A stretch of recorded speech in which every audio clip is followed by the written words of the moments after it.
Hey everybody, Harv here. Let's rock and roll with chapter 19. So, when we last left off, we were talking about World War One, and just the effects of World War One. And in chapter 19, we're gonna be talking about the period between the end of World War One and the start of World War Two. This is called the interwar period, and we're focusing on the 1920s and the 1930s. Um, in this chapter, we're going to be focusing on four main things. The first thing we're going to be focusing on is kind of the Great Depression, the overall feelings of Europe after the war. The second main thing we're going to be focusing on the Soviets, and kind of Lenin and the transition into Stalinism. The third thing we're going to focus on is Italy and the rise of fascism, and then we're going to talk about the last thing we're going to talk about is the rise of the ultimate form of fascism, Nazis. Nazis and fascists are pretty much the same thing. Fascists are what we call fascists in Italy, and our German version of fascists are the German Nazis. So let's get into it. After the war, Europe has changed a lot. Why? Well, a lot has happened. We've had the war, the Russian Revolution, and the treaty. So Europe is a vastly different Europe than we remember. Europe is a vastly different Europe than we saw just in 1914. And we know that major empires are gone. We have new countries, new regimes. And so a lot has happened. A lot has changed. We have a Weimar Republic now. Not for long. Nazi Germany's coming. We've got new countries: Poland, Yugoslavia, Czechoslovakia, Estonia, Latvia. New countries in the Middle East: Iraq, Syria. We have a new political communist regime in the Soviet Union. Huge game changer. Huge, huge, huge. Um, so a lot has happened and a lot has changed, ladies and gentlemen. And something that's going to be important is you're going to see a lot of groups, a lot of ethnic groups, a lot of nationalities are going to question their own government. You're going to see people in Yugoslavia still want their own countries. Bosnians, Croatians are in Yugoslavia going, we still want our own country of Croatia. You're going to see Germans in Poland who, a couple years before were in the German Empire, and now they're in a new country called Poland, and they're going to want to be in their own country. And so there's just going to be a lot of instability in Europe, and you couple that with the new Soviet Union with the Great Depression, and we are going to see a lot of new governments, and we're going to see fascism start to rise. Now, this is an important thing for us to understand, is that a lot of countries felt threatened by the Soviet Union. In the West, a lot of people in the West, Germans felt threatened by the Soviet Union. French did too. The British and, of course, the United States did. You're going to see Red Scares in the 1920s all over the United States. This is important for us to understand. The Soviet Union, if we have a straight line, imagine a straight line across the screen right here. The Soviet Union is on the far left. They are radical. They are the radical of liberals.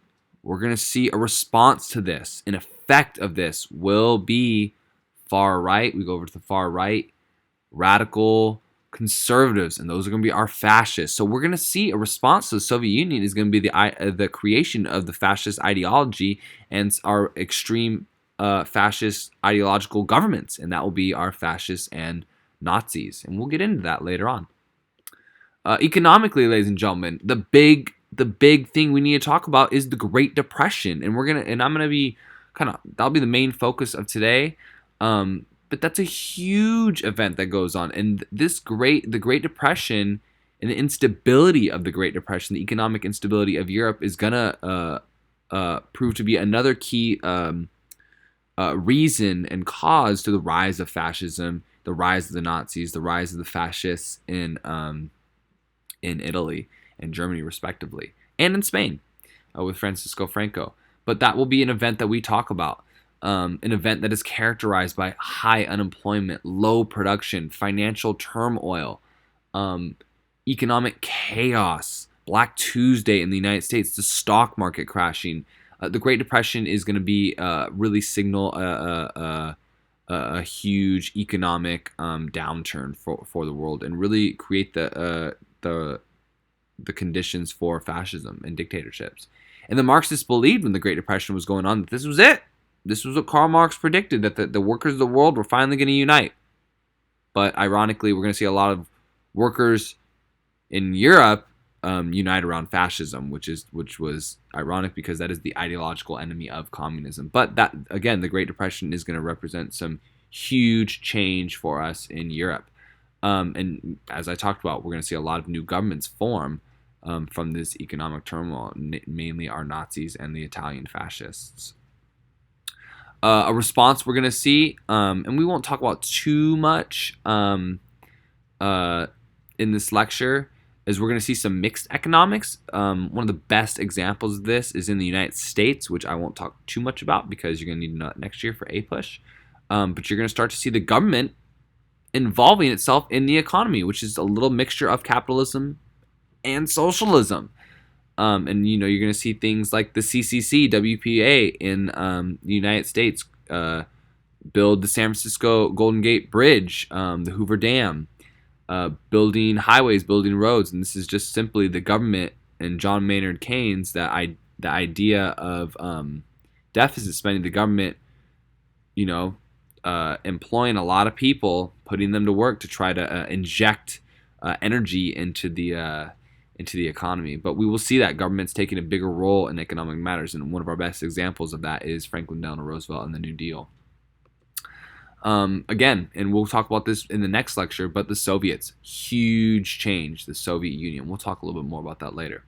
Now, one of the big things that's really important for us to understand is how do people feel about the Treaty of Versailles and the peace settlements, in the 1920s and 1930s. And, there was actually a lot of resentment from it. And we've talked about, especially with Germany, how with the war guilt clause and those reparations, how they were humiliated, angry, they've lost territory. But another big thing that for us to understand is that a lot of national groups still felt ignored. A lot of, those groups, the Bosnians, Croatians, Serbian groups, felt some of those ethnic groups from the Austrian Hungarian Empire, the Czechs, really felt ignored because they still didn't have their own country. Some groups did, some groups didn't. Poland got their own country, yeah. But a big problem about that is that there were a lot of Germans in Poland who didn't want to be in Poland. They wanted to be in Germany.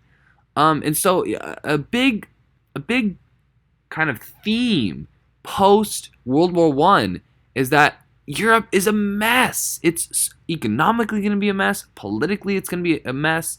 But in terms demographically, it's going to be a mess. You're going to see a ton of groups with nationalism that still want their own country, and you're going to see a lot of groups that want to go back to their old country. And so a big theme about the Treaty of Versailles, and we talked about this, was just how much of a mess it was. And that really is going to manifest itself with the Great Depression, with the rise of the Nazis and some of our radical governments that we're going to see. Now, we did see some countries felt that the treaty wasn't being enforced enough, and that was the French. And we're going to see the French really try to tighten the noose around the Germans economically, and really, continue to bully them and, try to humiliate them even more, which will only spur even more resentment and will only spur, the Nazis and Hitler coming to power. It's only going to make things worse. Now, in kind of prepping and priming us for the Great Depression, I want to talk about how the war had, damaged the economies of Europe. In a big way that's kind of obvious but overlooked is the fact that a lot of people died. That was really detrimental to Europe economically. Now you don't have a lot of people who can go back and work. And also, you don't have a lot of people you can sell stuff to because there's dead. Less people are buying stuff. That's going to be really tough and really bad for the economies of Europe. There's not a lot of there's going to be a shortage of labor, which will make it tough for some businesses to operate without paying high wages. and there's going to be a shortage of consumers because, well, a lot of people have died. So that's going to be tough on the economies. But there's three main things that really facilitate the Great Depression. Now, when it comes to the Great Depression, there's a lot of factors, and I'm going to go over a lot of them. But there's kind of just three main core themes to think about that should help you. And the Great Depression, ladies and gentlemen, is huge. I'm going to make sure you highlight that in your notes and know it. We have to know it because it's going to be so important for World War II and the rise of our fascist governments. One was the financial crisis from the war. Countries were bankrupted. You saw Germany having to pay post World War I the reparations. There's going to be a huge financial crisis. You're going to see the stock market crash, a lot of financial instability, a lot of financial crises arising from the war. Two is you're going to see a crisis in production and distribution of goods. There's simply not going to be enough consumption, production of goods. You're going to see some businesses overproducing, like farms. That's really going to hurt them, and we'll talk about that a little bit later. But there will be a serious crisis in production and distribution of goods. And another thing that's really important is that you're not going to see Western Europe, and I would also put the United States in this category, of cooperating with one another and trying to find a holistic solution to kind of inject some energy into the economy of Europe and the world. You're really going to see a lot of just disunity when it comes to these economic problems, and a lot of ignorance, and that's just going to make the depression worse. And we will see that in the responses to European nations. They're going to be kind of doing different things, and by not tackling this problem together, Western Europe is really going to put itself into a hole, and it's going to be a big problem. Now, another big contributing factor to the Great Depression is going to be debt. A lot of European countries were bankrupted from the war and in debt. And, well, they were in debt to each other and the United States, and they thought that taking money from Germany to pay back their debts would help them. Well, what's the big problem? Germany's not going to have any money themselves.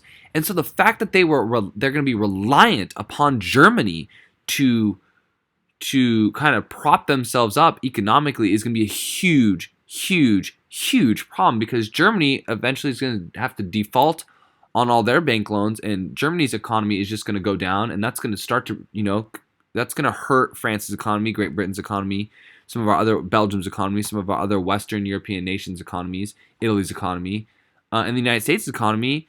And it's just it's unbelievable that these countries didn't understand that they could not rely on Germany. Germany had just lost the war too, and Germany's economy was suffering, and the fact that they were reliant upon these reparations to kind of get their economy going was just so silly and just not a good idea. A good example of France, bullying and trying to reinvigorate their economy when Germany could not pay back these reparations. Well, they're going to occupy the Ruhr.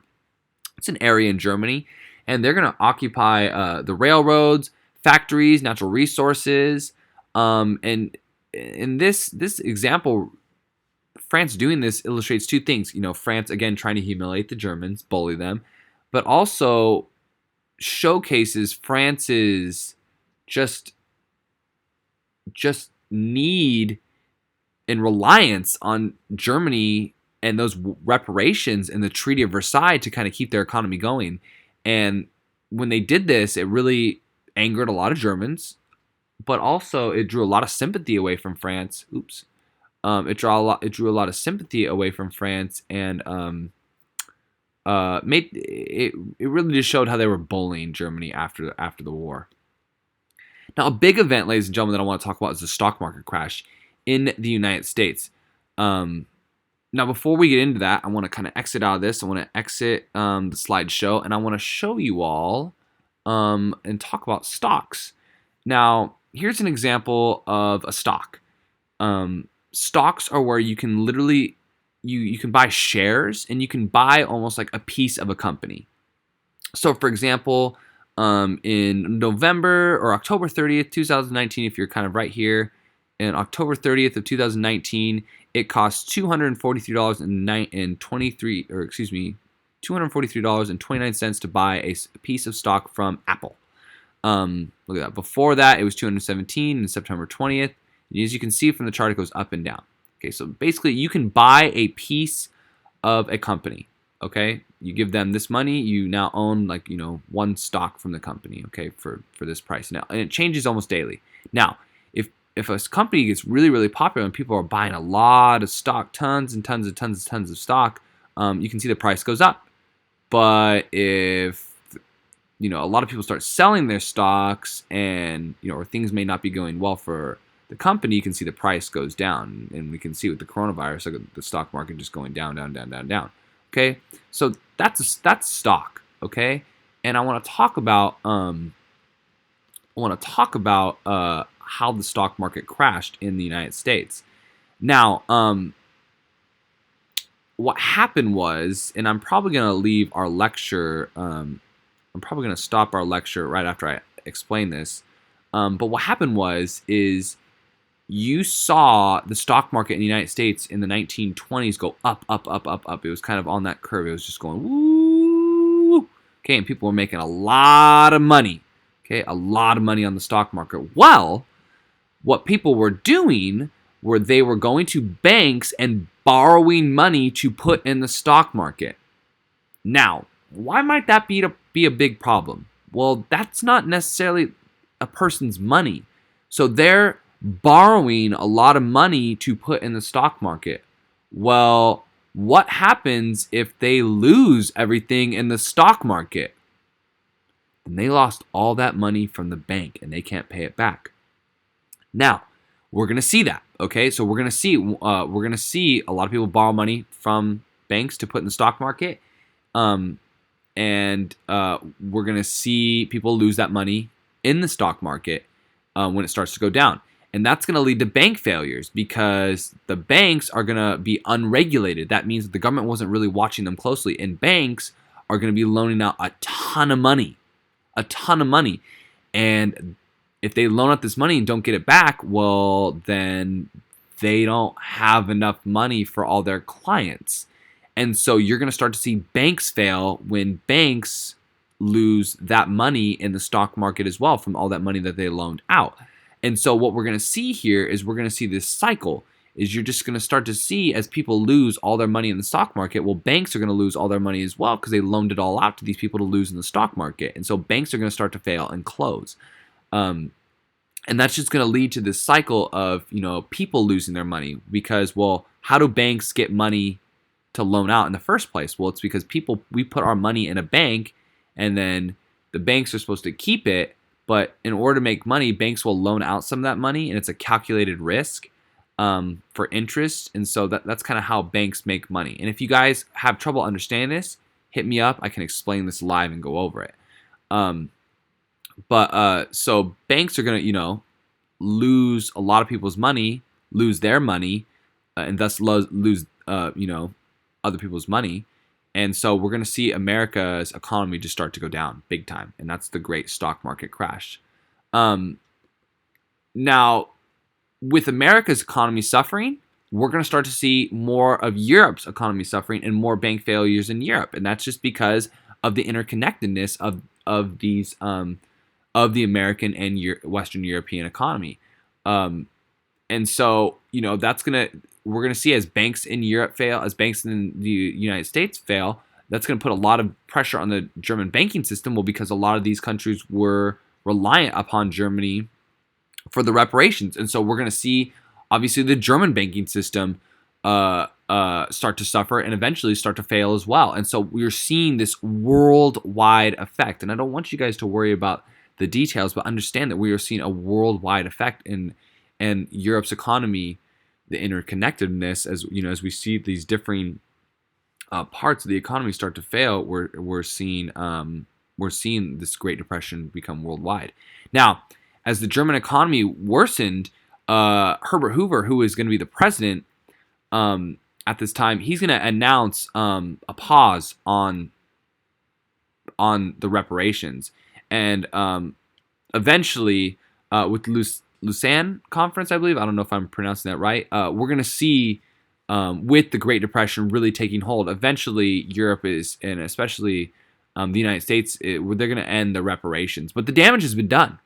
Is that the Great Depression has arrived, and with these terrible economic conditions, and we're going to talk about it, especially in Germany, um, that will allow for the Nazis to have the opening to gain power and start World War II.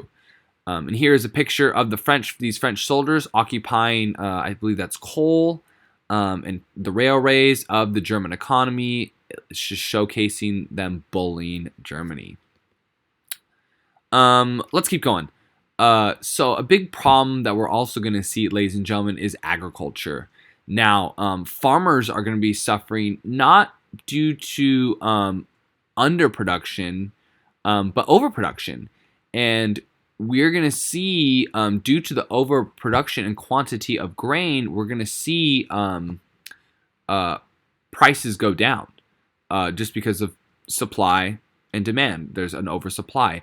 Also, with higher wages for workers, well, because there's a little bit of a labor shortage after World War One, we're also going to see higher costs for farming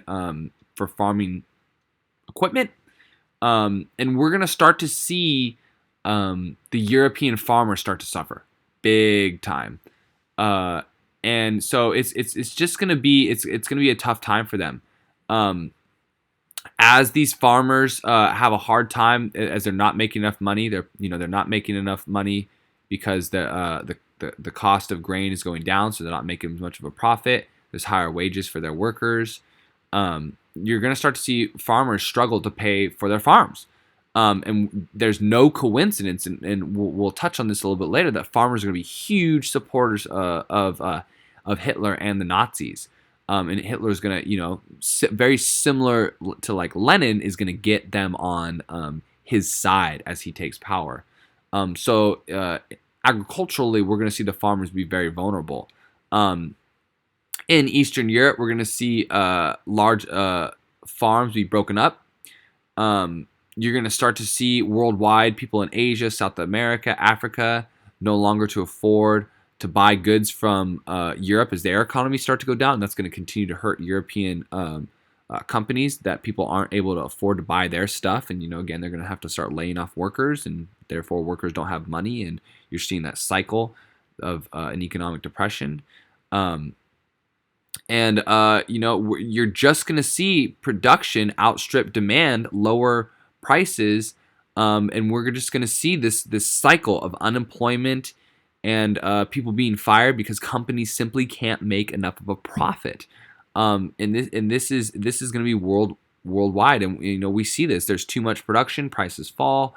They have to cut costs, unemployment, less people with money equals less money to buy goods, and we're going to see this cycle all around Europe, and it's just going to be a huge problem for Europe, and just another factor of why the Great Depression is going to go off. The fear of the Depression was the loss of economic security. And now, typical economic theory felt that, hey, if you cut government spending, you could help prevent inflation. And if you cut spending, therefore it leads to less debt, and less debt is just a more practical, balanced budget. But as we talked about, we're going to see some governments, and this is going to be a really good example in the United States, is you're going to see some governments believe that that government spending is actually the key, and that's John Maynard Keynes, the key to solving this economic crisis. And John Maynard Keynes was the one who really influenced FDR with his CCC, WPA, and New Deal.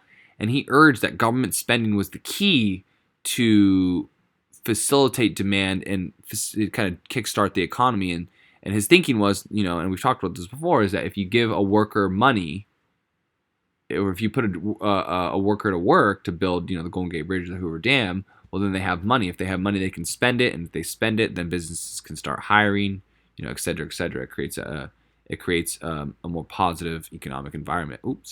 Okay. What was Great Britain's response to the Great Depression? Well, you saw Ramsay MacDonald. He's going to head the Labour government. Okay. And they took a couple steps to try to end the Depression. Number one is they raised taxes, they cut benefits, lowered government salaries. They're going to take Britain off the gold standard. They're going to have import duties that level a tariff on all imports except those from the empire. So they're trying to protect their own industries. That they're trying to kind of shorten government here, cutting benefits, lowering government salaries to try to save money. But there's still Great Britain's not really going to escape this. And to make a long story short, the only country that's really going to be able to get out of the Great Depression, it's going to be Germany, and it's going to be the Nazis who do it. And I'll talk about why that goes down. But Great Britain is going to really suffer from the Great Depression. The United States will, France will. It'll be Germany that gets out of that, and we're going to talk about why. An important note during the Great Depression is that Ireland's going to rebel, and we're going to see by 1921 there will be the Irish Free State, and Ireland will have its independence in 1949. Northern Ireland will remain part of the UK with Brexit going on. I don't know how much longer that's going to last, but Ireland during this time is going to rebel. So Great Britain had a lot going on. But Great Britain is not going to solve, and Ramsay MacDonald will not be able to solve this Great Depression. What will France do? France really wanted the reparations, but once the world knew that Germany wasn't going to be able to pay them back, France is going to try to take a couple different avenues. Now, during the Great Depression, you're going to see a lot of fascism, a lot of right-wing violence, and you're going to almost see the French version of fascists kind of come out. A lot of large demonstrations, a lot of fascist conservative demonstrations. But we're going to see France turn a little to the left. You're going to see the Popular Front take over the government, and Leon Blum led this, and he called for huge reforms involving wages, working hours, unions, tried to manage the price of grain to help people be able to afford grain. The key here, and you don't have to write all of this down, the key with France, ladies and gentlemen, is two. Number one, they're not going to be able to solve the Great Depression either. And one of the big reasons why they're not going to be able to solve the Great Depression was how divided they were.